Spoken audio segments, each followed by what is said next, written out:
नमस्ते, आप सभी का स्वागत है आज के इस कार्यक्रम में और आज हम बात करने जा रहे हैं कुछ सामयिक विषयों की। हमारे साथ हैं बाबा रामदास जी। स्वागत है आपका बाबा रामदास जी। आरंभ करने से पूर्व आप सभी को एक बार फिर से याद दिला दें कि हमारे 25, 26, 27 के राष्ट्रवादियों के महाकुंभ का जो आयोजन है, उसकी जो क्राउड फंडिंग है, वो लगभग 63% पूरी हो चुकी है। तो आप लोगों से अनुरोध है कि इस हिंदू इकोसिस्टम के निर्माण में अपना सहयोग करें और इसको शीघ्र 100% पहुँचाएँ, जिससे कि हम इसका सफल आयोजन कर सकें। तो स्वागत है आपका बाबा रामदास जी। धन्यवाद सर। जय श्री राम। जय जय श्री राम। तो आजकल बांग्लादेश से हमारे एक बंधु हैं, पत्रकार बंधु, जयपुर डायलॉग्स पे भी मैंने उनको बुलाया था।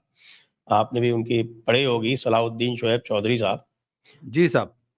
तो बड़े निर्भीक किस्म के पत्रकार हैं। उनको तो हसीना ने भी जेल में डाला था, बहुत समय तक वो जेल में रहे थे वहाँ पे 7 वर्ष, लेकिन उनकी निर्भीकता में कोई कमी नहीं आई है और वो लगातार खुलासे किए जा रहे हैं और वो गांधी परिवार से संबंधित खुलासे किए जा रहे हैं। और अभी जो उन्होंने लेटेस्ट खुलासा किया है, वो उन्होंने पूरा का पूरा सोनिया गांधी पर केंद्रित किया है। और सोनिया गांधी पर केंद्रित करते हुए सोनिया गांधी के पाकिस्तानी सलमान तासीर और आईएसआई इत्यादि से क्या लिंक है, इनका खुलासा करते हुए सारी बातें कही हैं। लेकिन आश्चर्य की बात यह है कि किसी भी प्रकार की प्रतिक्रिया ना तो भारतीय जनता पार्टी से आ रही, ना कांग्रेस से आ रही। हम और आप ही बात कर रहे हैं। ये क्या है? सर, जहां तक बीजेपी की बात है तो I think BJP is waiting for the right moment. BJP की तरफ से कुछ ना कुछ आएगा, पर अभी मुझे लग रहा है कि वो इसको पकने दे रहे हैं। बाकी जहां तक मेन स्ट्रीम मीडिया की बात है तो उनसे हमको कभी उम्मीद थी भी नहीं। अच्छा, सोशल मीडिया का जमाना है सर। सोशल मीडिया इसको बाकायदा लेके बहुत कायदे से पका रहा है और खा रहा है, मजे ले लेके, चटकारे ले लेके।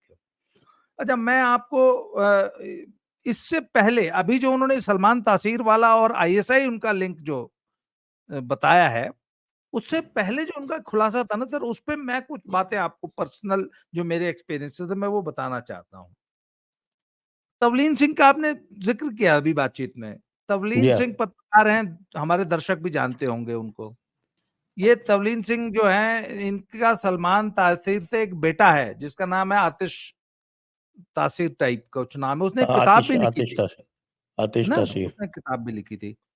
तो वो तो सरेआम स्वीकार किया है सलमान तासीर का बेटा है ये, और वो बेटा भी स्वीकार करता है कि ये तवलीन सिंह मेरी माँ है और मैं आई एम सलमान तासीर सर।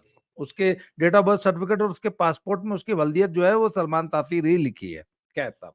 तो इसकी तवलीन सिंह की तरह जो बुक है ना, दरबार नाम से है शायद। हाँ, हाँ, शायद, यस। सर, दरबार में पढ़ी उन्होंने है एक मैंने, घटना, पढ़ी है। आपने पढ़ी हो तो आपको मैं एक घटना हुँ, उसकी याद हुँ। दिला रहा हूं।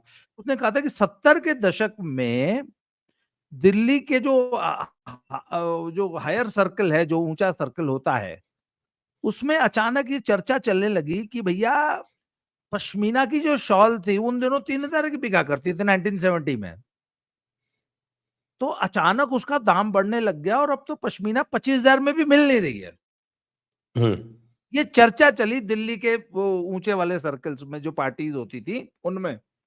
तो वहां पे कुछ महिलाएं चर्चा कर रही थी, जिक्र कर रही थी, तो किसी ने धीरे से कान में कहा कि बहुरानी, वो जो पश्मीना के जो मैन्युफैक्चरर्स हैं ऊपर कश्मीर में, उनको एक बहुत तगड़ा बायर मिल गया है।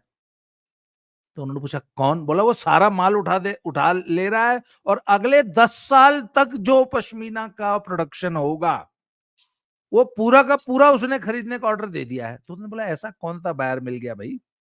तो उन्होंने कहा कि उन दिनों इंदिरा जी का जमाना था। तो बोला बड़की बहुरानी, छोटकी तो खैर अभी आई भी नहीं थी शायद। तो बहुरानी, छुटकी तो तो उनका, बाद में आई। हाँ, छुटकी बाद में आई थी। तो बोला बहुरानी। सर, बहुरानी की जो बहन है ना, वो इसका बिजनेस करती थी, या इन्होंने करवा दिया उसको कि यहां से मैं तुमको माल सप्लाई करूंगी और तुम उसको वहां यूरोप की मार्केट में बेचना शुरू करो। और सर, उस वक्त बताते हैं कि उसको, जैसे हमारे यहाँ की वो वास्को डी गामा के जमाने में बोलते हैं ना कि काली मिर्च और लौंग भर के ले जाते थे, सोना भर के लाते थे, इस टाइप की जो किस्से होते हैं। सर, सोने के दाम पे बिक रही थी पश्मीना की शॉल यूरोप में। वहां से सोनिया जी को एक नया बिजनेस मिल गया और उनको समझ में आ गया कि यार वाकई भारत तो सोने की खान है। और सर फिर इन्होंने यहां से हमारे देश की कीमती जो मूर्तियां, पेंटिंग्स, कलाकृतियां भी वो शॉल्स के साथ ये भी एक एक करके भेजने लग गई। और सर एक स्टेज ऐसी आ गई, 70 के दशक में इन्होंने ये धंधा शुरू किया था। और सर आज से करीब 6 साल पुरानी बात है, मुझे एक सज्जन मिल गए बनारस में। तो उनका बिजनेस क्या था कि वो बनारस की पुरानी हवेलियों से, जो पुराने लोग थे बनारस में और ऐसे ऐसे जहां राजे रजवाड़े पुराने रहते थे ना, वहां पे क्या है कि इस प्रकार के पुराने सामान बहुत मिलते थे और कौड़ियों के दाम मिलते थे। तो उन्होंने मुझे एक पानदान दिखाया जो कि 17वीं शताब्दी का बना हुआ था, कि ये मैं अभी लेके आया हूं और ये मात्र 600 रुपए में लेके आया हूं और इसको मैं कम से कम 1 लाख का बेचूंगा। तो मैंने पूछा ये 600 की चीज 1 लाख में खरीदेगा कौन? तो ये जो मैंने कहा क्या जो बनारस में टूरिस्ट आते हैं ये खरीदेंगे? बोलो नहीं नहीं, ये तो कूड़ा खरीदते हैं, इसके असली ग्राहक तो कलकत्ते में बैठे हैं। तो ओहो। सब ये, हाँ, असली ग्राहक तो कलकत्ते में बैठे हैं, हम्म। पूरे नॉर्थ इंडिया का माल कलकत्ते जाता है।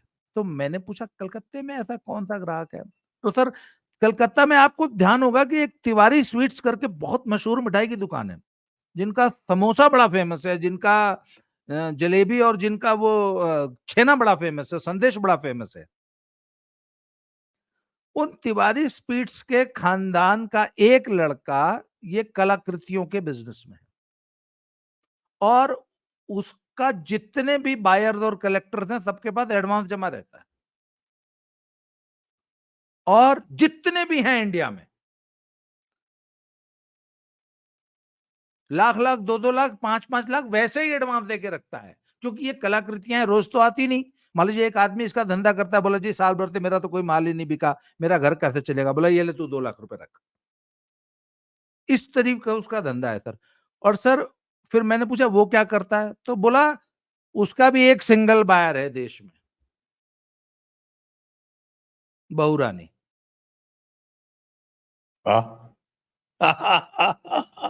कंटेनर भर भर के जाते हैं। अभी भी जा रहे हैं क्या? है बंद हो गए दूसरा 2014 के बाद अब से बंद सारी हो गया चीजें धंधा। तो जब से ये बात है, उसने बोला कि अब धंधा बंद हो गया है तो बड़ी दिक्कत आ रही है हम लोग को, तो भूखे मरने की नौबत आई हुई है, उसने यहां तक बताया। और इसमें मारकाट मची हुई है धंधे में, क्योंकि जब से मोदी जी आए ना तब ये धंधा बंद हो गया। राम और राम राम मोदी राम। जी ने एक एक करके वो तमाम कलाकृतियां वापस लाने का जो है उपक्रम शुरू किया, कि जितने भी प्राइवेट कलेक्टर्स हैं और जितने भी म्यूजियम्स हैं जिनमें भारतीय कलाकृतियां हैं, उन सबको वापस लाएंगे। इसका मोदी सर, जालिम है। हाँ, और और सर ये इतना बड़ा माफिया था इस चीज का। और मैं आपको बड़े दुखद बात बता रहा हूं सर, कि इस माफिया के झगड़े में हमारे एक मित्र का बाकायदा मर्डर हुआ। जिन्होंने मुझे ये ओहो। सारी बातें बताई थी ना, हम्म। वो इसलिए मुझे बताते थे कि कम से कम किसी को तो पता चले। वो हमेशा मुझे कहते थे यार मेरे पे खतरा है बहुत, यार मेरे पे खतरा है बहुत। और सर उनकी मृत्यु पता है कैसे हुई? उनका एक्सीडेंट करवाया गया और एक एम्बेसडर कार ने सामने से आते, वो बाइक से जा रहे थे, उनको ठोक दिया। अच्छा, वो मुझे रोज कहते थे कि यार अजीत भाई मेरे पे जान का खतरा है। क्यों? क्योंकि बोला मैं गलती से इस पूरे प्रकरण में जो है कहीं से मैं एक्सपोज हो गया हूं। सर ये इतना बड़ा माफिया है, इतना। और सर अरबों नहीं खरबों रुपए की हमारी कलाकृतियां बड़की बहुरानी सर भारत से बाहर ले गई है खरबों रुपए की। और ये जो सलाउद्दीन साहब ने, जो शोएब चौधरी साहब ने जो जो सर जो खुलासा किया है ना, it is not even the tip of the iceberg. पर अब दिक्कत ये नहीं सर, वो सारी कलाकृतियां विदेश जा चुकी हैं। और अच्छा, ये इनके जो प्राइवेट कलेक्टर्स होते हैं ना, इनको सर मार्केट में ये लॉन्च नहीं करते। ये आपने जैसे वो जेंगो अनचेन जो फिल्म है, उसमें वो सारी हीरो की लड़ाई है। फिर वो हीरे जब आ जाते हैं तो वो सिंपली एक चेस्ट खोलते हैं, उसमें हमेशा के लिए डंप कर दिए जाते हैं। और जब कभी उनको रिलीज किया जाएगा एक एक करके धीरे धीरे, जिससे कि अगर सारे हीरे एक साथ रिलीज कर दिए तो ये कोयले के भाव बिकने लगेंगे। इसलिए इनको धीरे धीरे धीरे धीरे रिलीज किया जाता है। सर कलाकृतियों के साथ भी यही है, इनको अगर अचानक रिलीज कर दे तो इनका दाम गिर जाता है एकदम। इसलिए इनको एक एक करके मार्केट में रिलीज किया जाता है। और जितने भी इसके बायर्स हैं यूरोप में जो बैठे हैं, वो सर इन्होंने सब दबा के बैठे हैं। और वहां पे भारत सरकार बड़ी लाचार महसूस कर रही है। तो अभी भारत सरकार ने जो म्यूजियम्स में जो माल पड़ा हुआ है हमारा, जो डिस्प्ले पे है, या जो प्राइवेट कलेक्टर्स ने जिनको डिक्लेयर कर रखा है, उनकी तमाम वो जो है वो कलाकृतियां वापस लाने का। और sir she is the king. पूरे वर्ल्ड में कलाकृतियों का जो माफिया है, उसकी सरगना है हमारी बहुरानी। ये बात मैं आपको बता रहा हूं। तो लेकिन अभी ये आईएसआई वाला जो लिंक है, ये तो बहुत ही गंभीर है। सर अभी अभी मैं आपको बताऊं, शायद ये दुनिया की एकमात्र एजेंट होगी जिसको मल्टीपल एजेंसीज ने हायर कर रखा है। आईएसआई तो it is only one of them. She must be on the payroll of KGB. She must be on the payroll of CIA. She must be on the payroll of even वो Britain वाली जो है MI15 या ISI, या और भी पता नहीं किसकी किसकी होगी। She could be on the payroll of George Soros, और पता नहीं क्या क्या होगा सर। तो ये आईएसआई तो मैं सर, मुझे तो बिल्कुल भी, जब मैंने उनका वो सब पढ़ा ना खुलासा, मुझे बिल्कुल भी आश्चर्य नहीं हुआ। बल्कि मुझे लगता है कि आईएसआई को में प्लांट किया होगा सीआईए ने इसको, या केजीबी ने। जैसे अपना एक एसेट दे नहीं देते कि चलो साहब हमारे पास है, मैं आपको दे देता हूं, आप करो इस्तेमाल थोड़े दिन। तो सीआईए को लगा होगा कि नहीं, आईएसआई ज्यादा बेहतर, मुझसे ज्यादा बेहतर इस्तेमाल कर सकती है इसका, तो आईएसआई को दे दिया। ये चाइनीज एजेंसीज के लिए भी काम कर रही होगी। इसका बेटा तो कर ही रहा है, इनका तो एमओयू साइन हुआ पड़ा है। और उस एमओयू का किसी को पता नहीं है कि क्या है उसके अंदर। हाँ, किसी को पता नहीं है क्या है। वैसे डोवाल साहब जो है वो जेम्स बॉन्ड बने फिरते हैं, पर इसका नहीं पता लगा पा रहे कुछ भी कि ये कहाँ कहाँ जो है अपने पंख फैलाए बैठा है, कहाँ कहाँ अपने इसके ये कहाँ कहाँ से इंडिया को ये लूटने की और बर्बाद करने की और इंडिया में गृह युद्ध शुरू करने की जो प्लानिंग्स इसकी चल रही हैं, इसके आका लोग कहाँ बैठे हैं, कहाँ कहाँ ये जो है ये ट्रेनिंग्स लेके आता है। अभी पीछे सर मैंने एक आर्टिकल पढ़ा था, मैंने उस पर एक वो भी वीडियो भी बनाया है कि ये पिछले 2015 से लेकर अब तक किस किस देश में गया है और कितने दिन रहा है, और वहां पे ये शोएब चौधरी साहब ने म्यांमार का खुलासा कर दिया। उन्होंने बताया कि यांगोन में कोई गार्डन रेस्टोरेंट है, उसमें जाते हैं, ये गार्डन रिजॉर्ट है, उसका पूरा पता वता दे के बताया कि भाई ये यहाँ पे आते हैं, और जब ये गायब होते हैं वहां से थाईलैंड वाईलैंड जाते हैं, तो यहाँ आते हैं म्यांमार में, यहाँ पे फिर पता नहीं कौन कौन आईएसआई वाले आते हैं कि सीआईए वाले आते हैं, उनसे सारी यहाँ मुलाकातें होती। तो ये बात यदि शोएब चौधरी को पता है, तो क्या हमारी एजेंसीज को पता नहीं है? बिल्कुल पता होगा सर, बिल्कुल पता होगा। ऐसा कैसे हो सकता है? फिर एजेंसीज कर क्या रही हैं? ये हमने इतनी सारी ये राहुल गांधी पर, सोनिया गांधी पर हाथ डालने से डरते क्यों हैं? किस चीज का डर है? हाथ नहीं डाला तो 240 हो गए। लोग यही सर पूछ रहे हैं ना कि खाली आप जो है जो कुछ कोई कह रहे हो, अगर कुछ है तो कुछ किया क्यों नहीं? तो वो जो सारी बात है ना कि साहब ये भ्रष्ट है, ये भ्रष्ट है, ये भ्रष्ट है, जब ये भ्रष्ट है, आपने कार्रवाई नहीं की, तो वो सारे आपके आरोप जो हैं, वो हल्के पड़ गए। अब सर बात ये है कि भारत सरकार की क्या प्लानिंग है, क्या सोचती है, क्या करती है, ये असल में इतनी बड़ी मतलब गहरी बातें हैं कि उसपे मैं कोई टिप्पणी ना करने के लिए खुद को अक्षम पाता हूँ कि भैया ये बहुत बड़े-बड़े लोगों के बड़े खेल हैं। अब मोदी जी क्या सोचते होंगे, उनकी क्या पॉलिसी है, उन्होंने क्या सोच रखा है, भारत को कैसे बचाना है, इन दुष्टों को कैसे डील करना है, इन पापियों को, इन देशद्रोहियों को, आखिर कोई तो ब्लूप्रिंट होगा सर। ये तो हमने देखिए, मोदी जी इन देशद्रोहियों को अगर उन्होंने खुला छोड़ रखा है और तो सर अब क्या टिप्पणी करूं मैं इस पे? मास्टर स्ट्रोक है। पता नहीं है मास्टर स्ट्रोक है कि क्या है, बट क्या कह सकते हैं? जी। खुला छोड़ रखा है, यहाँ तक भी है। आप देखिए कि वो उनकी तो इतनी अब हिम्मत बढ़ गई है कि खुलेआम जो लोग कह रहे हैं कि हम 370 हटाएँगे, हम 370 वापस लाएँगे, 35 ए वापस लाएँगे, पाकिस्तान से बात करनी पड़ेगी। उनके साथ में खड़े हुए, साथ में उनके मैनिफेस्टो रिलीज़ करवा रहे हैं। उनको कोई किसी तरह का कोई डर ही नहीं है। उनको उन्होंने मान लिया है कि साहब अंदर जो है वो मुँह में हाथ दे के पता कर लिया कि दाँत नहीं है शायद।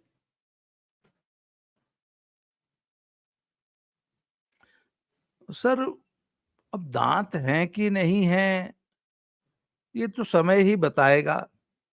पर मैं अभी भी ये मानने को तैयार नहीं हूं कि मोदी सरकार चुपचाप बैठी रहेगी। हाँ, सर ये जो डीप स्टेट वाला जो मसला चल रहा है ना, और मुझे लगता है कि और जब हम अगल-बगल नज़र दौड़ाते हैं या बाकी पूरी दुनिया में नज़र दौड़ाते हैं, तो मुझे ऐसा लगता है कि अब तक सिर्फ एक इंडिया ही है, जिसको पूरी तरह डिस्टेबलाइज़ नहीं कर पाई हैं ये फोर्सेस, डीप स्टेट वाली फोर्सेस। तो हो सकता है जैसे अब चारों तरफ माइंस जब बिछी होती है ना युद्ध भूमि में, तो बड़ा ऐसे वो निर्द्वंद होके दौड़ नहीं लगाई जाती।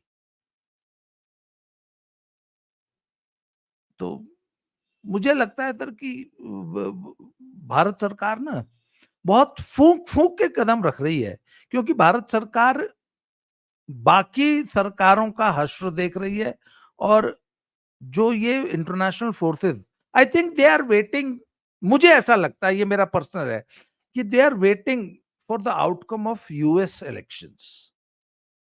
यदि यूएस में ट्रंप आ गया, तब आपको, मुझे लगता है कि तब वर्ल्ड ऑर्डर में एक नए किस्म का चेंज आपको दिखाई देगा। Let US decide. देखें यूएस में क्या होता है, और बहुत संभावना है ट्रंप आ जाए।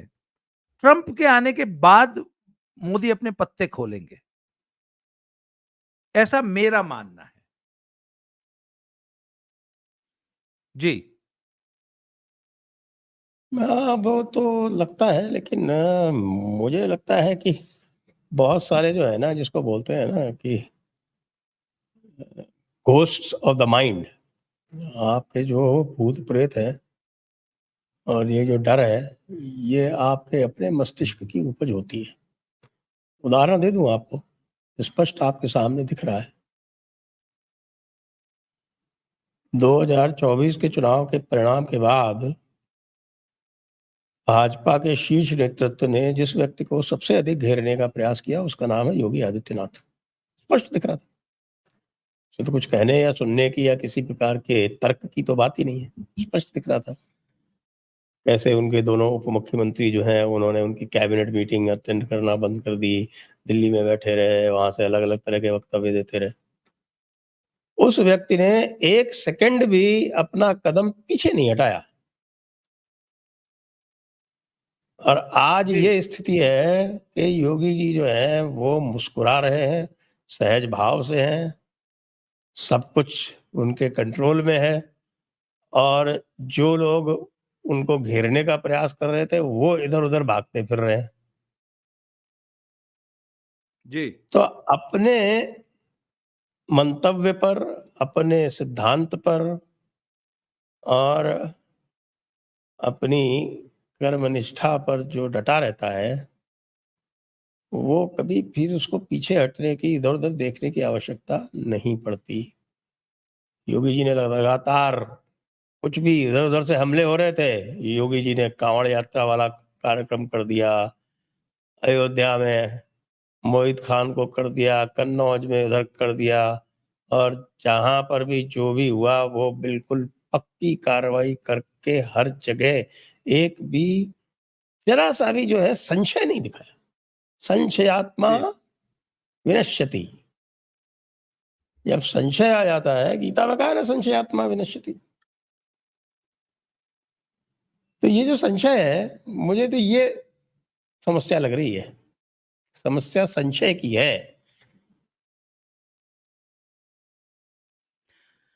सर देखिए, मैं आपको प्रैक्टिकली बताऊं, मैं खुद जो मैं सोचता हूं, मैं अपने व्यक्तिगत मेरा ये मत बता रहा हूं कि मुझे नहीं लगता है कि मोदी जी, योगी और अमित शाह की किसी प्रकार की रेस में खुद को पार्टी बनाएंगे। और मोदी जी इतने कच्चे खिलाड़ी नहीं हैं कि उनको मूड ऑफ द नेशन भांपने के लिए किसी सर्वे या किसी एजेंसी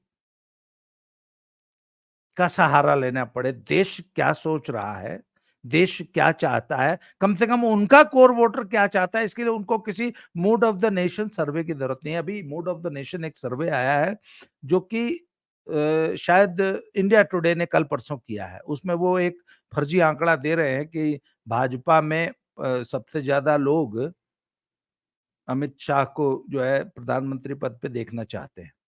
मैं आपसे बात करते-करते अभी एक आपने देखा होगा मैंने चश्मा लगाया और मैं एक पोल मैंने भी डाला हुआ है कि अच्छा। जब ये कल मैं वो ढूँढने की कोशिश कर रहा था, तो वो भी मैं आपसे बात करते-करते ढूँढ नहीं पाया उसका। मैं हुँ। कोशिश करूँगा कि आज के इस कार्यक्रम में मैं अपने उस सर्वे का रिज़ल्ट ज़रूर आपसे डिस्कस करूँ। पर तब मुझे पक्का विश्वास है कब डाला कि था आपने?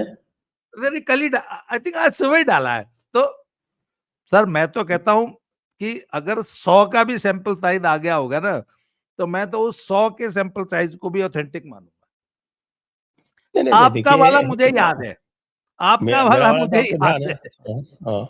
हम्म। देखिए क्या तो है मैं सर आपको बताता हूँ इस ये जो इसमें जो आया है ना, वो जो सैंपल लिया गया है, वो सैंपल खाली भाजपा वालों का नहीं है। जिन्होंने भाजपा को वोट दिया उनका नहीं है। वो सैंपल अच्छा सभी जी। का है।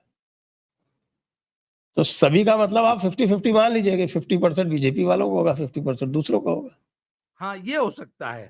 तो यही है, क्योंकि वो तो सभी का लिया गया है ना। तो उसमें कांग्रेस को जिन्होंने वोट दिया है, आप अखिलेश को जिसने वोट दिया है, डीएमके को जिसने वोट दिया है, वो भी अपना मत व्यक्त कर रहे हैं कि भाई मोदी के बाद किसको बनना चाहिए। तो वो क्या कहेंगे? सर लीजिए, मिल गया सर। उनको क्या योगी के बारे में पता है?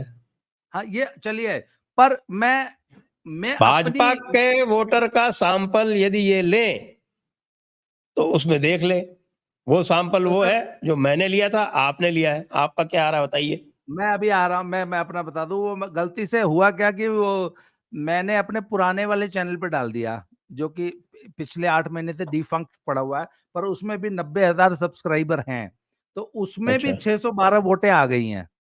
ओके। ग- तो फेसबुक पे उसमें क्यों सर डाला है आपने? मैंने सवाल पूछा है, मोदी के बाद पीएम कौन, आप किसको प्रधानमंत्री देखना चाहेंगे? पहला ऑप्शन दिया है सर अमित शाह, दूसरा योगी आदित्यनाथ, तीसरा नितिन गडकरी, चौथा शिवराज सिंह चौहान, पांचवा राजनाथ सिंह। 5 ऑप्शंस दिए हैं मैंने। मैंने ये मोदी के फेसबुक पे किया है बाद आपने? लिखा है। हैं? फेसबुक पे किया? फेसबुक पे? नहीं, नहीं, ये यूट्यूब पे। अच्छा यूट्यूब पे, यूट्यूब ओके। पे। फेसबुक ने तो हम्म, मुझे बैन कर रखा है पॉल वॉल से। यूट्यूब का है हम्म, सर ये। सर हम्म, और आपने पूछा था कि आपने तो शायद मोदी को भी इंक्लूड किया था ना? हाँ मोदी को भी किया था। मैंने हमारे में तो अगला पीएम, मो, मोदी के बाद पीएम पूछा है। तो सर अमित शाह जी को 6% वोट है। मैं जरा दर्शकों को दिखा दूं, ये कुल को कोई ये ना कहे कि बाबा ने अपने उससे। आप मेरे को फॉरवर्ड कर दीजिए, मैं डाल दूंगा, इसके ऊपर लगा दूंगा इसमें। सर अमित शाह जी ये- को 6%, योगी आदित्यनाथ जी 84%, हम्म, नितिन गडकरी 7%। नितिन गडकरी अमित शाह से ऊपर हैं। हम्म, शिवराज सिंह चौहान 2%, राजनाथ सिंह 1%।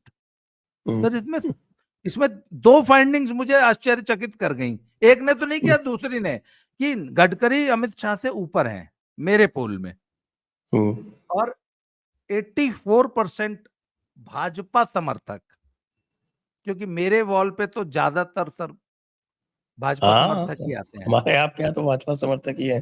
सर 84% भाजपाइये जो है हम्म, योगी जी को अगला पीएम देखना चाहते हैं। तो सर अब आपको क्या लगता है कि यार जो जो और मैं दीवार आपको ये पे बता लगी। दूं, जी 84% नॉन भाजपाई जो है वो हाँ, योगी के अलावा किसी को भी स्वीकार कर रहे हैं। ये एकदम सही कहा कि जो नॉन भाजपाई हैं वो कहते हैं कि कोई आ जाए, काला कुत्ता चलेगा, योगी नहीं चलेगा। योगी नहीं चाहिए।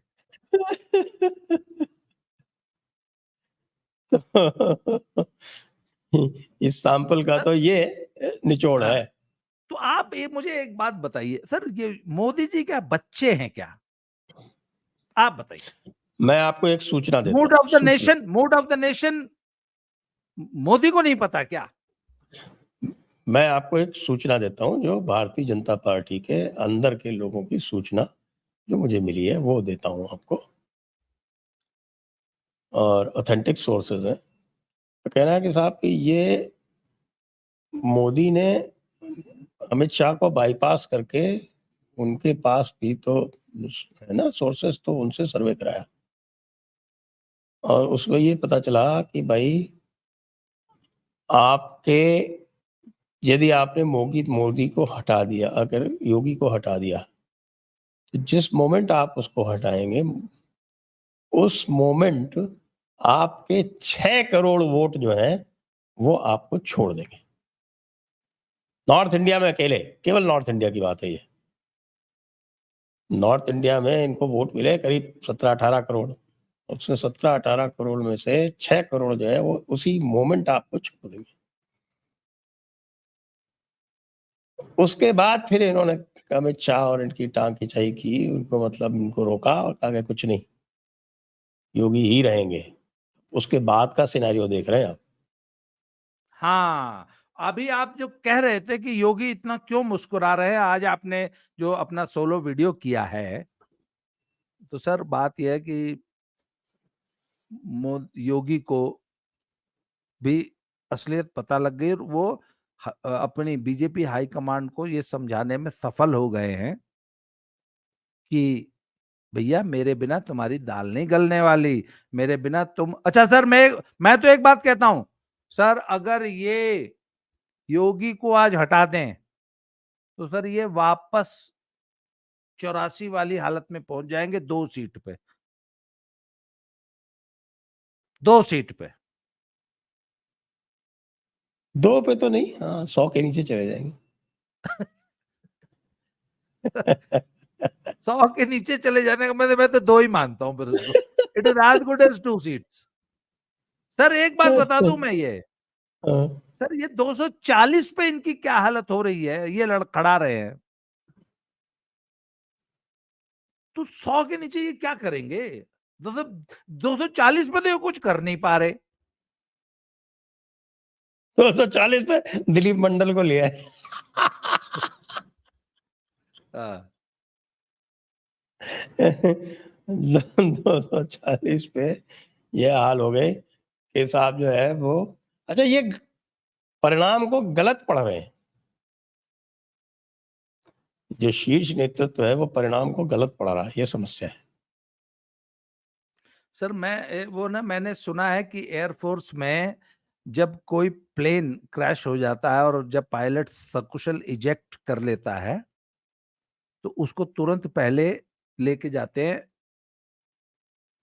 तुरंत मिलिट्री हॉस्पिटल जब रेस्क्यू करते हैं, तो तुरंत पहले तो एमएच लेके जाते हैं, और एमएच में अगर वो फिट है मेडिकली, फिजिकली, तो उसको तुरंत जैसे ही वो वापस आता है, जैसे ही वापस ड्यूटी पे उसको तुरंत सॉर्टी पे भेजते हैं कि यार इसका कहीं आत्मविश्वास न चला जाए कहीं गलती से भी।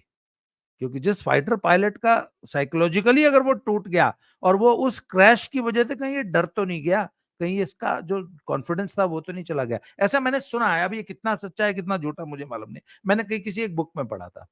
सर मुझे लगता है कि 240 ले आने के बाद ना, जो ये फूक-फूक के कदम हर चीज़ में रखने लग गए ना और हर चीज़ में यू टर्न लेने लग गए, हैं? सर इनको थोड़ा बल्कि और एग्रेसिव हो जाना चाहिए था। साइकोलॉजिकली जो इनकी बॉडी लैंग्वेज है ना सर, वो जो अभी दिखाई दे रही है, इनको एग्रेसिव होना चाहिए था। मोदी जी को, मोदी जी की पूरी टीम को। बिल्कुल, बिल्कुल, बिल्कुल। जी। बाकी थोड़ी एक देर समाचार हरियाणा और भी है, डिस्कस कर लें सर? हरियाणा वो करते डिस्कस हैं। कर। पहले आपको एक समाचार और बता दूँ।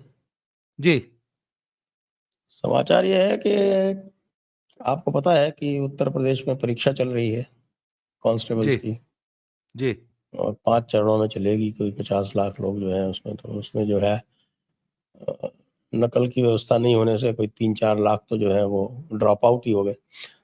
जी, और समाचार ये निकला अखबार में कि साहब के जो लोग जा रहे थे वहाँ पर परीक्षा देने, उनमें से उनके राखी जो थी वो उनकी काट दी गई, उनके कलावे काट दिए गए, महिलाओं के मंगलसूत्र जो है वो उतरवा दिए गए, तो बिछिया भी नहीं पहनने दी। तो ये समाचार निकला, तो फिर मैंने पता किया कि भाई ये सब कुछ तो है इसमें, इसमें कहीं हिजाब नहीं आया, तो क्या हिजाब नहीं उतरवाया गया? तो मुझे जब पता है, लोगों ने बताया कि साहब कोई हिजाब पहन के आया ही नहीं, उतरवाते क्या?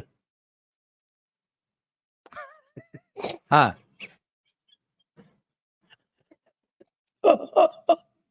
डर के मारे हिजाब भी पहनना बंद कर दिया लोगों ने। जी, आइए चलते हैं अब हरियाणा पर। क्या साहब, जी। क्या चल रहा है हरियाणा पर? सर हरियाणा में बड़ा जोर-शोर से सर चुनाव प्रचार, चुनाव अभियान शुरू हो गया और टिकट वितरण जो है वो शुरू हो गया है हरियाणा में। और हरियाणा में इस वक़्त जो असली घमासान मचा हुआ है सर, वो मचा है कांग्रेस पार्टी में। और कांग्रेस पार्टी में एक बात तय है, इसको कांग्रेसी भी अंदर-अंदर स्वीकार कर रहे हैं। सर वो ये है कि राहुल गांधी को किसी भी कीमत पर चाहे कुछ हो जाए, दलित पॉलिटिक्स में अगर सरवाइव करना है और पूरे नॉर्थ इंडिया में अगर रिवाइव करना है, और यदि हरियाणा जीतते हैं तो शैलजा को सीएम बनाना है, एक दलित चेहरा देना है। क्योंकि Haryana is the only state where he can project a Dalit चेहरा एज अ सीएम। और किसी स्टेट में फिलहाल इनकी सरकार बनने की संभावना नगण्य है, जहां कांग्रेस करती है सर बाजी। किया तो चरणजीत सिंह चन्नी को भी था, भूल गए पर आप? वो देखिए वो अलग बात थी, वो एंटी इनकम्बेंसी में चरणजीत सिंह चन्नी को प्लांट किया गया था। अभी सर इस वक्त एज जो है हरियाणा में कांग्रेस के पास है, इसमें कोई दो राय नहीं है। बीजेपी बैकफुट पे है क्योंकि 10 साल के एंटी इनकम्बेंसी से लड़ रही है, और कांग्रेस के ब्राइट चांसेस हैं सरकार बनाने के सर। हरियाणा जैसे स्टेट्स, हिमाचल जैसे स्टेट्स, राजस्थान जैसे स्टेट्स हर 5 साल पे सरकार बदल दिया करते हैं। तो हरियाणा तो सर 10 साल हो गए, तो एज है। पर एक फैक्टर और है हरियाणा के बारे में, हरियाणा सरकार तो पलटता है, पर हरियाणा उसकी गवर्नमेंट प्रेफर करता है जिसकी सेंटर में हो। जब 10 साल हुड्डा साहब थे तो मनमोहन सिंह की सरकार थी दिल्ली में, इस बात का ध्यान रखिए। और जब 10 साल मनोहर लाल खट्टर थे तब मोदी जी की सरकार थी। तो अब फिर चूंकि मोदी जी हैं, तो उसका सर पता नहीं क्या एक अजीब सा ना केंद्र का बेनिफिट मिलता है हरियाणा को, या हरियाणा की सोच वैसी आ जाती है कि जो केंद्र में है उसी को रिपीट करो। ये एक पॉजिटिव फैक्टर है। अच्छा, लोकसभा का जो पैटर्न है वो ये कहता है कि दलितों में भी दो बड़े वर्ग हैं, एक जिनको धानक बोलते हैं और एक Valmiki. Valmikis have voted for BJP and Dhanaks have voted overwhelmingly for Congress. इसमें कोई दो राय नहीं है। अब सब बात यह है कि अगर उत्तर प्रदेश, बिहार, मध्य प्रदेश, राजस्थान में दलित वोट वापस चाहिए कांग्रेस को, तो शैलजा को सीएम बनाना पड़ेगा, मजबूरी है। इस बात को हुड्डा समर्थक भी समझ रहे हैं। अच्छा, अब टिकट वितरण कैसे होगा? तो लोगों ने कहा कि 30-35 टिकट शैलजा को दे दो बांटने के लिए। शैलजा अड़ी हुई है, 45 से एक कम नहीं लूंगी। अच्छा, अब एक उसमें शैलजा जी में ना आत्मा घुस गई। बहन जी से शायद उन्होंने कुछ कोचिंग टाइप ले ली सर। बहन जी के बारे में एक बड़ा मजेदार किस्सा बताता हूँ आपको। जब ये पिछला 2019 का चुनाव महागठबंधन हुआ, तो गाजियाबाद सीट से समाजवादी पार्टी के एक नेताजी 16 करोड़ रुपए में टिकट ले आए। तो वो गाजियाबाद सीट से, तो उनके पास बहन जी ने संदेश भिजवाया, क्या तेरे पैसे नहीं आए अब तक? तो उसने बोला, बहन जी काहे के पैसे, मैं तो अखिलेश भैया से टिकट लेके आया हूं। तो बोला, बेटा फिर उस टिकट को ही चाटते रहना, वोट चाहिए कि नहीं चाहिए? दलितों की वोट चाहिए, तो मैं तो उसके टिकट के पैसे नहीं मांग रही, मैं दलितों के वोट चाहिए, उसके पैसे दो। तो वो कहता है, यार 16 करोड़ भाई साहब भैया को दे दिए थे, अब 16 करोड़ बहन जी को भी देने पड़ रहे हैं। ये एकदम सच्ची घटना बता रहा हूं आपको गाजियाबाद की। सर सेम हू बहू फॉर्मूला अपना दिया शैलजा ने कि वो 45 टिकट जो हुड्डा को जाएंगे, उनके लोगों को बोल दिया, दलितों का वोट चाहिए कि नहीं चाहिए? अगर चाहिए तो मेरा आदमी बन के रहना पड़ेगा, अगर बेमत हो तो बता दे, नहीं तो मैं अपनी दूसरी व्यवस्था कर लूंगी। सर देशवाली ये जो इलाका है, रोहतक, झज्जर, सोनीपत, जींद और भिवानी वाला, इसमें अगर हुड्डा के कैंडिडेट्स को दलितों की वोट चाहिए, तो शैलजा दीदी को अपने फेवर में, अपनी गुड बुक्स में लेना पड़ेगा। अच्छा, ये मोहताज हैं शैलजा के, शैलजा इनकी इतनी नहीं है, क्योंकि जो जाट बेल्ट का जो ज्यादा जोर है वो एक तो जीटी रोड प्लस इधर ये रोहतक सोनीपत वाला जो दिल्ली से सटा हुआ, रोहतक सोनीपत झज्जर ये वाला। तो सर ये जूतम बाजार मची है हरियाणा में। और हुड्डा समर्थकों को एक बात मालूम है कि चाहे कुछ कर लेना, बनेगी सीएम शैलजा। तो जाट बोलते, यार हम फिर क्यों शैलजा की पालकी ढोएंगे, वोट हमारा, सीएम तुम्हारा, ये नहीं चलेगा। और जाटों की सबसे बड़ी प्रॉब्लम क्या? अच्छा, बीजेपी से जाटों को दिक्कत क्या थी? मैं हमें तो जाट सीएम चाहिए, खट्टर जाट को नहीं सीएम चाहिए, चाहिए। खट्टर को नहीं चाल है, नायब सिंह सैनी भी कौन चाल है, और न शैलजा चलेगी। तो सर अब इसमें, अब बीजेपी जो है ना, दो गेम चली हुई है सर, सिंपल सी बात बता रहा हूं मैं, अंदर की बात। भाई या तो बीजेपी अपनी मेजोरिटी ले आएगी, 5-7 कम होगी, तो जैसे पिछली बार आपको मालूम है बीजेपी इन कामों में बहुत तेज हो गई आजकल।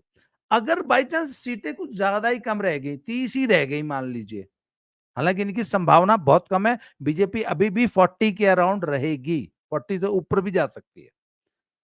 सर अगर बाई चांस बीजेपी मान लीजिए 30 रह गई और शैलजा को सीएम बनाने की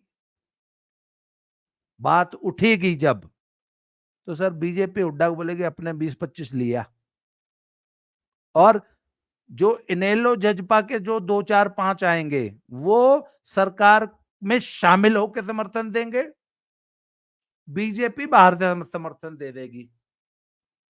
और हुड्डा साहब ने इसकी तैयारी शुरू कर दी। अच्छा, कैसे? हाँ जी, कि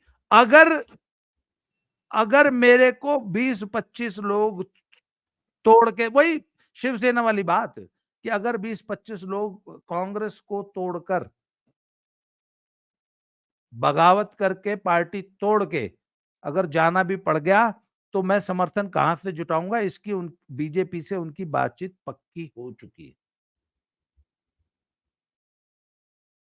बीजेपी विल गिव सपोर्ट, ये एक सिनेरियो है। अगर बीजेपी को बहुमत नहीं आया तो भाई आपको मालूम है हर पॉलिटिकल पार्टी 3-4-5 सिनेरियो तो मान के चलती है ना, कि अगर ऐसा हो गया, जो स्ट्रेटेजिस्ट है कि अगर ऐसा हुआ तो क्या करेंगे, इतना आ गया तो क्या करेंगे, इतना आ गया तो क्या करेंगे। उसमें एक सिनेरियो यह है कि अगर कांग्रेस सबसे बड़ा दल बन के उभरा और यदि शैलजा को सीएम बनाने लगा राहुल जी, तो हुड्डा साहब क्या करेंगे? Sir, Hooda can't afford to sit outside. और फिर इनकी दशा वो हो जाएगी जो भजनलाल की हुई थी। अगर शैलजा सीएम बन गई ना सर, तो भजनलाल से भी बुरी दशा हो जाएगी। 2004 में लोग बताते हैं, मैंने एग्जैक्ट फिगर अभी भी नहीं देख पाया हूं, पहले तो मैं 55 ही सोचता था, 65 सीट के आसपास लेके आए थे भजनलाल जी, और सारे विधायक भजनलाल की कोठी में इकट्ठे थे। और ये नवीन जिंदल के पिताजी, शायद जिंदल साहब, सोनिया गांधी के पास ले गए हुड्डा साहब को, और भी 2-3 बड़े लीडर्स थे, हुड्डा खाप के भी एक बड़े लीडर थे। ये सब लोग मिलकर सोनिया गांधी को इन्होंने कन्विंस कर दिया कि जी वो भूपेंद्र हुड्डा को बना दो। सर, 50-55 विधायक भजनलाल की कोठी पे इंतजार कर रहे थे, हुड्डा सीएम बन गया था, और वो विधायक सर चार दीवारी कूद कूद के भाग गए थे। सिर्फ एक आदमी अंत तक बैठा रहा था, उसका नाम था आनंद सिंह डांगी, मैम वाला। तो सर वो सीन हुड्डा साहब भूले थोड़ी ना है, कि 55-60 विधायक भजनलाल के घर में बैठे हैं, कोठी में बैठे हैं। सर, क्योंकि भजनलाल ने सपने में भी नहीं सोचा था कि ऐसा भी हो जाएगा मेरे साथ। उन्होंने इसकी कोई तैयारी नहीं की थी कि अगर मैं नहीं बना तो क्या करूंगा। He was so over confident कि ले यार, अपने तो 65 विधायक आ गए, सारे मेरे आदमी हैं, कोई सामने था ही नहीं। पर हाईकमांड ने पहले डिसाइड कर रखा था कि अब की बार भजनलाल की बादशाहत खत्म करनी है हरियाणा से। Rest is the history. Sir, अब की बार सोनिया सोनिया गांधी तो नहीं कहूंगा मैं, राहुल गांधी ने यह तय कर रखा है कि हुड्डा की बादशाहत हरियाणा से खत्म करनी है। क्यों? सर, आपको मतलब, एक तो ये he is a member of G23। Sir, Hooda को राहुल गांधी ने कभी भी लाइक नहीं किया। वो Surjewala is very close to Rahul Gandhi, and this Shailja is very close to Sonia ji. और सोनिया जी और राहुल जी की तो मतलब अच्छी जुगलबंदी है, आपको पता है। तो हुड्डा को कभी भी ये पसंद नहीं करते थे। अच्छा, Hooda has been blackmailing them, आज से नहीं, 5 साल से चल रहा, मैं तो नई पार्टी बना लूंगा, मैं तो नहीं। अच्छा, भाजपा वाले इनको फूंक चढ़ाते रहते हैं, हाँ पट्टे शाबाश, हाय जाट का छोरा है तू, तू क्यों पढ़िया है, तेरी इज्जत कौन है, तू दूसरी पार्टी बना ले, समर्थन हम दे देंगे, मारे गिला चुनाव लड़ लिए। खट्टर साहब ने तो यहां तक दे दिया था कि हमारे साथ, हम तेरे साथ पैक्ट करेंगे, प्री पोल अलायंस करेंगे तेरे साथ, तू दूसरी पार्टी बना ले। इसने धमकी दी, राहुल जी चुपचाप बैठ गए, अच्छा जी ठीक है, आप ही कर लो, आप ही मार लो टिकट। पर अब की बार सर, सर ये है लेकिन हरियाणा की पॉलिटिक्स। लेकिन बाकी हमारा सुरजेवाला क्या कर रहा है? वो तो अलग से निकाल रहा है अपनी यात्रा। सर वो, he has got a very good tuning with Shailja due to Rahul Gandhi. Rahul Gandhi ने सुरजेवाला और शैलजा की ट्यूनिंग बहुत अच्छी बिठा रखी है। और किरण जो है उनको राज्यसभा में भेज दिया गया है। Kiran has got an influence of on 10 to 12 seats of Hansi, Meham, और ये सॉरी महम बोल रहा हूँ, सॉरी, तोशाम, और ये जो भिवानी वाला इलाका है, भिवानी चरखी दादरी वाले इलाके में 10-12 सीटों पे किरण का अच्छा इन्फ्लुएंस है, बंसीलाल फैमिली का। वो बीजेपी में आ चुकी हैं, तो वो निश्चित रूप से किरण के जो समर्थक हैं वो हर सीट पे सर, जब पुराना, इतनी पुरानी पॉलिटिकल फैमिली हो, और बंसीलाल ने ना sir, Bansilal was very good at team building, Bansilal की फैमिली और किरण का और श्रुति का और इनकी फैमिली का ना सर बहुत अच्छा रेपो है अपने कार्यकर्ताओं से उस इलाके में। आखिर बीजेपी ने भी कुछ लिया है उनको पार्टी में और राज्यसभा में भेजा, तो कुछ तो सोच समझ के लिया होगा। तो सर वो उसमें काफी अच्छा इन्फ्लुएंस है और वो बीजेपी को काफी हेल्प कर सकती हैं उस एरिया में। ये नायब सिंह के आने से कोई फर्क पड़ा क्या? बिल्कुल पड़ा सर, बिल्कुल पड़ा। Saini vote plus most of the OBC बहुत मजबूती से बीजेपी के साथ जुड़ा है नायब सिंह के आने के बाद। सर वो बात है ना कि देखिए, एंटी इनकम्बेंसी हरियाणा में शुरू से एक बहुत बड़ा फैक्टर रही है। अच्छा, दूसरी एक चीज, जाट के साथ एक दिक्कत है हरियाणा में कि वो बहुत वोकल होता है और जाट बहुत ज्यादा समाज में बड़ा एग्रेसिव होता है। तो ये जो ये विनेश फोगाट प्रकरण हुआ ना सर, इसमें जाटों का एग्रेशन एक बार फिर से निकल के बाहर आ गया। अच्छा जाट समाज में जितना एग्रेसिव होगा, बाकी 35 बिरादरी उतना पोलराइज होंगी इनके खिलाफ।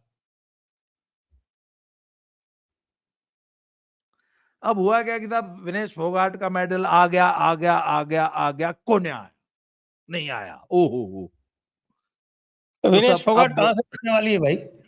है, विनेश फोगाट कहाँ से लड़ने वाली है? बता रहे हैं चरखी दादरी से इन तीनों को टिकट देने की बात चल रही है, तीनों को। अच्छा। साक्षी को महम से। अब हम्म। महम में दो फैक्टर्स हैं, एक तो बलराज कुंडू हैं, वो निर्दलीय लड़ते हैं, उन पे दोनों पार्टियां डोरे डाल रही हैं।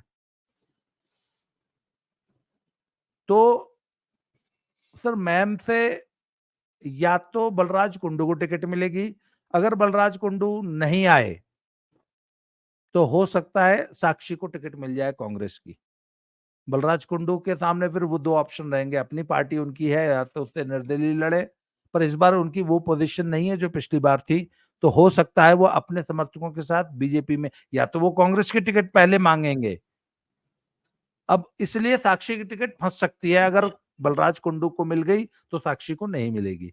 पर अगर बलराज कुंडू, लेकिन जहां तक मेरी जानकारी है और जैसा आप भी बताते रहे हैं, क्योंकि आपने तो इसके ऊपर पीएचडी कर रखी है, ये पहलवानों के ऊपर, तो ये पहलवान जो है, ये तो पहलवानों में ही इतने अलोकप्रिय हैं और बाकी जो दूसरे पहलवानों का हक मार के जो सब करते रहे हैं, तो ये तो खापों में भी अलोकप्रिय हो गए थे बाद में। तो ये क्या, कैसे जीतेंगे? बबीता भी नहीं जीती थी। सर बबीता का केस अलग था, पर सर बबीता भी नहीं जीती और योगेश्वर भी नहीं जीते। योगेश्वर दो दो चुनाव लड़े, दोनों बार हार गए। तो पर इस बार सर केस इसलिए डिफरेंट है, हालांकि देखिए ये तीनों अपने अपने इलाके में बहुत बदनाम है, तीनों। बजरंग पूनिया भी, साक्षी भी और विनेश भी। विनेश की तो मतलब बहुत ही बुरी स्थिति है, इवन अपने गांव में, मतलब they don't have, the people don't like them. पर यह है कि अब पॉलिटिकली अगर उनको टिकट मिल जाती है तो पॉलिटिकल माहौल थोड़ा सा डिफरेंट हो जाता है, लोग सारी बातें भुला के भी वोट दे देते हैं। और कांग्रेस पार्टी को लग रहा है कि वो जाट वोट कंसोलिडेट होगा इन तीनों के नाम पे, तीनों के नाम पे। पर एक बात का ध्यान रखिए कि every polarisation has got an equal and opposite counter polarisation. आप जाटों को जितना ज्यादा पोलराइज करेंगे, जाट कार्ड खेलकर, जहां जितना ज्यादा आप जाट चाट करेंगे, उतना ज्यादा आपके खिलाफ काउंटर पोलराइजेशन होगा 35 जातियों का। तो सब हरियाणा का चुनाव जितना देखने में आसान लग रहा है ना, उतना है नहीं। और अभी तो नैरेटिव यही बीजेपी, चल रहा है कि ये तो एक तरफा है, बिल्कुल स्वीप कांग्रेस का। ओ नहीं सर, वो तो एमपी भी ऐसे स्वीप ही था सर, राजस्थान भी स्वीप ही था। एमपी में तो सर बहुत ही एकदम सुपड़ा ही साफ था शिवराज सिंह का, और कांग्रेस बहुत भारी बहुमत से जीत रही थी। क्या हुआ आप बताइए, राजस्थान में क्या हुआ? तो सर वैसी वो फालतू की लफाजी हवाबाजी हमने बहुत देखी है सर, नाकों चने चब जाएंगे इस बार के चुनाव में। अच्छा तीसरा एक फैक्टर, तीसरा, तो जितना कमजोर लोग इनेलो और जज्बा को समझ रहे हैं ना, उतना है नहीं। इधर जजपा ने इंप्रूव किया है, और अगर बीजेपी इस हवा को बनाने में कामयाब हो गई कि मैं कर लियो सीएम तो शैलजा बनेगी, अगर ये मैसेज जाटों में चला गया तो जाट तुरंत चौटाला साहब की तरफ शिफ्ट हो जाएंगे, एक ठीक ठाक सीटों पे ठीक ठाक सा चंक। क्यों? क्योंकि सर शैलजा को सीएम बनाने के लिए जाट वोट नहीं देगा, इतना ध्यान रखना। नहीं तो इनको तो भाई देखिए, भूपेंद्र हुड्डा को पहले डिक्लेयर करना पड़ेगा, नहीं तो मुश्किल हो जाएगी। अगर ये डाउट भी रह गई कि शैलजा को बना सकते हैं, जो कि डाउट रहती कांग्रेस के ऊपर, तो भाई मामला गड़बड़ हो जाएगा। सर ये डिपेंड करेगा कि हुड्डा बोल रहा हूं, चौटाला, दुष्यंत और बीजेपी तीनों मिलके इस नैरेटिव को कितना जन जन तक पहुंचा पाते हैं, स्पेशली जाटों में कितना ये नैरेटिव इस्टेब्लिश होता है कि किम में कर लियो सीएम तो शैलजा बनेगी। मारा छोरा को नहीं बनाया, मारा छोरा को नहीं बनाया। तो ये है सर सिनेरियो। ठीक है, शैलजा को ही बनाते हैं सीएम, अच्छा है, रहना चाहिए भाई। दलित महिला मायावती के बाद पहली, और क्या। बिल्कुल सर, बिल्कुल। वैसे भी आपको पता है कि साहब की ये अच्छा तो स्टैब्लिश सर, कर दिया। एक चीज और है ना सर, ये ध्यान दिया कि नहीं आपने, शोएब चौधरी ने स्टैब्लिश कर दिया ना कि सोनिया जो है वो इटली की दलित है। अच्छा सर एक चीज और बताऊं ना, मुझे एक बात बताइए ना सर, एक तो ये नौबत कब आएगी जब हम हरियाणा का चुनाव जीत जाएंगे कांग्रेस, राहुल गांधी को ये डिसीजन कब लेना है जब आप हरियाणा जीत चुके हैं। अब तो जाटों का वोट मिल गया ना, अब हमें जाटों की जरूरत 4.5 साल बाद पड़ेगी। तो जाटों से अब और कुछ मिलना नहीं है, दलितों से बहुत कुछ मिलना है सर। इक्वेशन यहां आगे बिगड़ जाती है। भाई जाटों ने वोट दे दिया, हुड्डा साहब जीत गए, 55 विधायक आ गए, और अब तो जीत गए यार, अब तो दलित संभालो, इसलिए दलित को सीएम बनाओ। पर अब वही बात है सर, अगर हुड्डा साहब हाई कमांड को ये समझाने में कामयाब हुए कि तुम बनाओ शैलजा को, मैं चला, मेरे ये रहे 25,